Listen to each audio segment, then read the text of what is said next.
इस लेक्चर के अंदर हम पाइवेट टेबल का जो एक और फीचर है या ये जो ग्रुप कैटेगरी है इसे हमने डिस्कस कर लिया। अब हम ये जो फिल्टर ग्रुप है पाइवेट टेबल एनालाइज टैब के अंदर उसे डिस्कस करने जा रहे हैं। हमें ये पता है कि हम अगर ये जो हमारे फिल्टर आ रहे हैं टॉप हेडिंग में इसमें से किसी भी आइटम को फिल्टर करना चाहें तो हम इंडिविजुअली कर सकते हैं कि हमने एक आइटम को सिलेक्ट कर लिया, दो को सिलेक्ट कर लिया, ऑल कर लिया। ये वाली ऑप्शन तो हमारे पास अवेलेबल है कि जो भी हमारा डाटा आ रहा है उसमें फिल्टर कर पाए। बट हमारे लिए एक बड़ी क्विक ऑप्शन जिससे हम डैशबोर्ड भी बना सकते हैं वो ये वाली दो ऑप्शन आ रही हैं। ये फर्स्ट है इंसर्ट स्लाइसर की। इंसर्ट स्लाइसर पे जैसे ही हम क्लिक करते हैं तो हम ये वाला जो इंसर्ट स्लाइसर डायलॉग बॉक्स है ये हमारे पास ओपन होता है और इसमें से हम किसी भी आइटम को सिलेक्ट कर सकते हैं, प्रोडक्ट को सिलेक्ट कर सकते हैं। से मैंने ये प्रोडक्ट कैटेगरी पे क्लिक करके इसको ओके किया तो ये देखिएगा कि ये स्लाइसर जो है ये ऐड हो गया। जो ये स्लाइसर है इसको मैं रीसाइज कर सकता हूँ। यही जो डॉट्स आ रहे हैं इन पे क्लिक करते हुए इसमें इसको रीसाइज कर सकते हैं आप। इसकी विड्थ लेंथ उसकी एडजस्टमेंट करनी है वो कर सकते हैं। अभी साथ में ये देखिएगा कि जैसे ही मैंने ये स्लाइसर पे क्लिक कर लिया किया हुआ है या सिलेक्ट किया हुआ है स्लाइसर को तो ये स्लाइसर टूल एक्टिव होता है। स्लाइसर टूल के अंदर ये स्लाइसर सेटिंग की ऑप्शंस आ रही हैं जिसमें ये फर्दर ऑप्शंस हैं।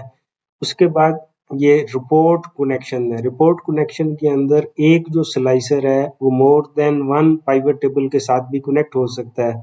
तो अगर आपने कोई और पाइवेट टेबल बनाया है जो सेम डाटे पे बेस करता है तो आप इधर आके अगर ये अनचेक हो, ये अनचेक है जी, अनचेक हो गया ओके है, अनचेक हो तो मैं जब भी स्लाइसर पे क्लिक करूंगा तो ये मेरे डाटे के अंदर या मेरी जो रिपोर्ट है रेदर मेरी जो रिपोर्ट है उसके अंदर कोई चेंज नहीं आ रही। उसकी वजह ये है कि ये स्लाइसर कनेक्टेड नहीं है। स्लाइसर को अगर कनेक्ट करना हो तो उसमें उसकी जो एक मेथडोलॉजी है वो रिपोर्ट कनेक्शन पे आके ये हमने इसको चेक कर दिया है। ये पाइवट टेबल 8 इधर लिस्ट में आ रहा है। अगर फर्दर पाइवट टेबल होंगे तो वो भी आ रहे होंगे। ये ओके कर दिया। अब ये कनेक्ट हो गया। ये देखिएगा कि जैसे ही हम इसमें से किसी भी आइटम को सिलेक्ट करते हैं अब उसके बाद दूसरा पॉइंट इसमें ये होता है कि अगर से आप डैशबोर्ड बना रहे हैं तो डैशबोर्ड में आप इसकी सर्टन पोजीशन कर सकते हैं कि आपको से जो भी आपका फिल्टर है वो इस जगह पे आ रहा हो या आपने से इसको टॉप पे रखना है, ये चॉइस आपकी है। अभी ये जो स्लाइसर है इसके अंदर जो आइटम है वो कॉलम में आ रहे हैं। आप स्लाइसर में जाके ये भी कर सकते हैं कि अभी इसमें जो कॉलम है वो कितने एक हैं। अगर मैं इसे से 2 कर देता हूँ तो अब ये देखिएगा कि ये इसकी जो ओरिएंटेशन है जो स्लाइसर है उसकी कुछ इस तरह से हो गई है। अब इसे मैं चाहूँ तो से मुझे अगर टॉप पे रखना है इसको पोजीशन करना है तो वो मैं कर सकता हूँ। साथ में ये स्लाइसर सेटिंग के अंदर अगर से मैं इस ऑप्शन को अनचेक कर देता हूँ तो ये मेरा जो हेडर है वो ख़त्म हो जाता है। ये मैंने सिलेक्ट कर लिया। इसी तरह से मैंने ये अपने पाइवट टेबल पे क्लिक किया हुआ है। पाइवट टेबल एनालाइज में आता हूँ तो ये इंसर्ट टाइमलाइन का जो फीचर है वो मेरे पास आ रहा है। इंसर्ट टाइमलाइन का जो फीचर है वो डेट वाले केस के अंदर अप्लाई होता है कि मैंने ऑर्डर डेट पे क्लिक कर दिया और ओके कर दिया तो ये देखिएगा जो टाइमलाइन है वो हमारी कुछ इस तरह से करके आती है। बट अगेन टाइमलाइन में जैसे आप देख रहे हैं कि इसमें ईयर आ रहे हैं। ये से अगर मैं इधर क्लिक करता हूँ तो ये 2021 के अगस्त का डाटा है। अक्टूबर पे क्लिक करता हूँ तो ये भी एक फिल्टर करने का वे है।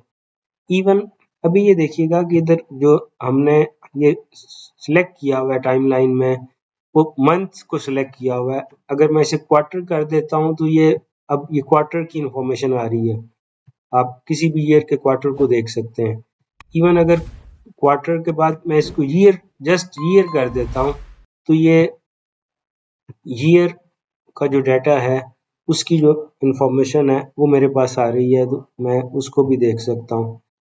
इवन इसी तरह से इसमें ये भी होता है कि जब से हमने इसको यूज़ किया हुआ है तो शिफ्ट की को प्रेस करते हुए मैं ये नेक्स्ट आगे ये 2 ईयर को भी सिलेक्ट कर सकता हूँ, 3 को भी कर सकता हूँ। ये टाइमलाइन में इतना ही है। टाइमलाइन के अंदर इस तरह से अब अगेन मैं ऐसे करने लगा हूँ कि मैं एक और जो स्लाइसर है वो ऐड करने लगा हूँ, बट दिस टाइम मैं ये करने लगा हूँ जी कि पहले मैंने लिया था और प्रॉब्ली प्रोडक्ट कैटेगरी को, अब मैं प्रोडक्ट को ले लेता हूँ। ओके मैंने कर दिया। ये मैंने कंट्रोल की को प्रेस किया और ये मैंने दोनों को सिलेक्ट दूसरे पे भी क्लिक कर दिया। हमें ये पता होना चाहिए कि अगर से मुझे एप्पल और टी को सिर्फ फिल्टर करना है तो मैंने कंट्रोल की को प्रेस किया हुआ है और कंट्रोल की को प्रेस करने के बाद वन टाइम मैंने टी पे क्लिक कर दिया तो ये 2 प्रोडक्ट सिलेक्ट हो गई हैं। अगेन अगर मैं कंट्रोल की को प्रेस करता हूँ और पीयर पे एक दफ़ा क्लिक करता हूँ तो इस तरह से मैं ये कह लें कि अगर हमें मल्टीपल प्रोडक्ट्स को या जो मल्टीपल आइटम्स हैं उन्हें सेलेक्ट करना हो जो एक दूसरे के साथ जुड़े हुए ना हो तो वो कंट्रोल की के साथ हम उनको सिलेक्ट कर सकते हैं। इसी तरह से आपको ये भी पता होना चाहिए कि ये जो फिल्टर कनेक्शन पे हम आते हैं तो ये हमारे जो फिल्टर आ रहे हैं इसको हम यहाँ पे भी देख सकते हैं कि ये हमारा प्रोडक्ट और प्रोडक्ट कैटेगरी के ये हमने स्लाइसर यूज़ किए थे प्रोडक्ट और कैटेगरी के, और ये इस शीट पे हैं। अगर से ये देखिएगा ये इसमें क्या हो रहा है, अब उसमें मैंने उसको अनचेक कर दिया तो ये फिर कनेक्टेड नहीं है। अब अगर अगेन इस पे चेक कर देंगे तो ये भी उसी तरह से कनेक्ट हो जाएगा। शुक्रिया जी।